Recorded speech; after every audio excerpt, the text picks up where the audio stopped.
Welcome to this explainer. Let's jump right in, shall we? You know that sluggish, foggy feeling you get after a really heavy meal, right? Well, today we are diving way past that into the microscopic, kind of fascinating ways the food you eat is secretly pulling the strings on your physical, mental, and even spiritual well-being. Think about exactly what you ate yesterday. Got it? Now I want you to ask yourself a pretty provocative question. Does that food actually love you back, or is it secretly fueling brain fog and keeping you emotionally off balance? Because every single bite you take is literally sending a direct set of instructions to your body. To unpack all of this, we're going to explore the topic through four distinct lenses today.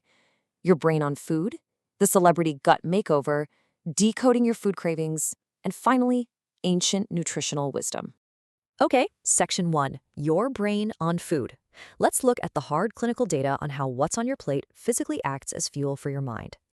The medical community is really rallying around this booming field called nutritional psychiatry. It makes perfect sense when you think about it.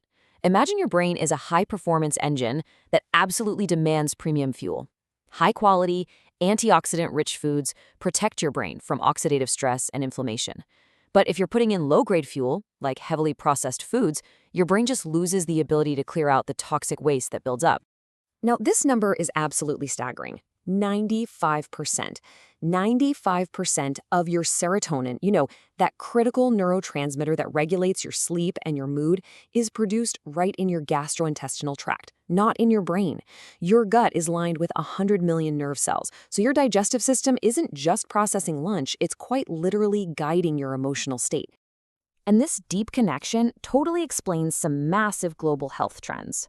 Harvard research shows us that traditional, unprocessed diets, think the Mediterranean or Japanese diets, can actually lower your risk of depression by 25 to 35%. Compare that to a typical Western diet, which is usually loaded with processed stuff that actively promotes inflammation and really messes with your brain function. The clinical trials totally back this up too. Modifying your gut microbiome with natural probiotics, like kimchi or kombucha, can significantly improve how you perceive stress and anxiety. And get this, studies actually link high fast food and sugar consumption to a higher prevalence of ADHD. On the flip side, supplementing with omega-3s is showing incredible promise for treating endogenous depression. It's a real game changer.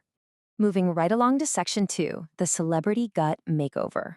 Let's see how this clinical science actually plays out in the real world when you overhaul your lifestyle. Take celebrity chef Giada De Laurentiis. In her 30s, she completely hit a wall. Despite a super glamorous career, she was battling severe sinus infections, was on antibiotics for like 2 straight years, and had this intense light sensitivity that was actually disrupting her filming schedule. The hidden culprit, an inflammatory diet heavily fueled by sugar, caffeine, and stress. Her fix, which she outlines in her book, Eat Better, Feel Better, features this really brilliant, flexible 3-day reboot. Basically, you eliminate the usual suspects, processed foods, alcohol, sugar, dairy, caffeine, and gluten. For 3 days, you focus strictly on veggies and lean proteins. Then, you mindfully reincorporate those ingredients one by one. It's basically a reset button to help you figure out exactly which foods cause your specific body to become inflamed. From there, she builds in 5 daily wellness habits. And the goal isn't absolute restriction, no way. It's about choosing healthy foods 70 to 80% of the time and definitely leaving space for real enjoyment, like a square of actual chocolate. She also pairs this with yoga and acupuncture to keep her mind and body in sync. Plus, she adopted maybe the healthiest habit of all, getting super comfortable setting boundaries and just saying no. Now, looking at how the public received her book is super fascinating. On one hand, you have glowing reviews from readers who absolutely love her flavorful, family-friendly recipes as a way to sneak greens into dinner. But to be totally objective here, critical reviewers on Goodreads are definitely skeptical.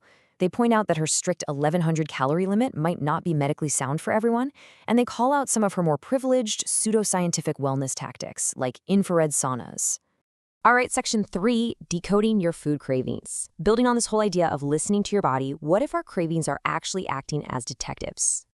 According to spiritual nutrition expert Cindy Dale, our bodies are constantly sending us intuitive messages. And a lot of the time, what we think is physical hunger is actually a cry for emotional nourishment. So we're shifting gears here from literal nourishment into spiritual sustenance. This cheat sheet is kind of mind-blowing. It maps specific cravings straight to our emotional needs. Constantly reaching for crunchy chips? That might be your body looking for a safe physical outlet to process unexpressed anger. Craving salty stuff usually points to fear, like you want some spice in your life, but you're scared of the risk. Sugar is often just a cheap substitute for real excitement and joy. Reaching for heavy dairy, like milk or cheese, signals a deep desire for unconditional love. And craving fatty foods, that can actually represent shame, like you're trying to build a physical cocoon to hide from the world. Section 4. Ancient Nutritional Wisdom. This intuitive, holistic way of looking at food layers perfectly onto ancient traditions. You know, long before we had clinical trials, holistic traditions were already mapping our diets to our internal organs and spiritual energies. In spiritual nutrition, you can actually eat vibrationally by matching foods to your chakras. So, eating red foods, like beets, fuels chakra 1 to keep you feeling grounded and safe. Yellow foods promote success and intelligence. Green foods encourage healthy, loving relationships. And blue foods, like berries, actually support honest communication.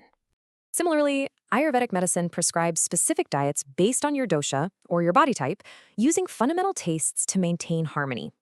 If you're a Vata type, associated with air, you need warm, soothing foods to ground your shifting energy. Fiery Pitta types thrive on cool, astringent salads to balance out that heat. And Kapha types, rooted in water and earth, need warm, light foods with pungent spices to counteract feeling sluggish. And if we look at traditional Chinese medicine, the 5 flavors are used strategically as medicine to recalibrate the mind. Bitter foods are used to enhance joy and reduce sadness. Sweet foods reduce fear. Interestingly, sour foods can actually enhance anger, which actually in TCM is sometimes viewed as a vital energy you need to stand up for yourself. It's a brilliant system of checks and balances right there on your plate. So whether you're approaching your plate through the clinical science of psychiatry, adopting the practical lifestyle shifts of a celebrity chef, or leaning into the vibrational wisdom of ancient holistic traditions, the core takeaway is exactly the same. You have to tune into your body and choose the food that loves you back. So I'll leave you with this to chew on. At your very next meal, what are you truly feeding? Your gut bacteria, your hidden emotions, or your spirit?